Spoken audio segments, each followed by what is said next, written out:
ইবলিস শয়তান তার সিংহাসন নিয়ে বসা, প্রতিদিন সকালবেলায় শয়তানগুলোরে মানব রাজ্যে পাঠিয়ে দেয়, যা তোরা মানব রাজ্যে চলে যা, যে মানুষকে ওয়াসওয়াসা দেয়, ওয়াসওয়াসা দিয়ে খারাপ কাজ করা। সারাদিন খারাপ কাজ করার পরে কি কি ওয়াসওয়াসা দিল, কি কি খারাপ কাজ মানুষের মধ্যে ঘটালো, সন্ধ্যাবেলায় সব শয়তানে সেই ইবলিসকে বয়ান শোনায়।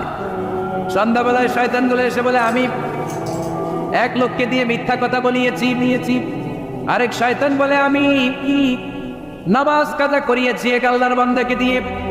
আরেকজন বলে, আমি ওজনে কম দিয়েছি। আরেকজন বলে, আমি সুদের ব্যবসার মধ্যে টাকা লাগানোর ব্যবস্থা করে দিয়েছি। এক একজন এক একটা ওয়াসওয়াসা দিয়ে আল্লাহর মুমিন বান্দাদেরকে ধোঁকা দিয়েছে।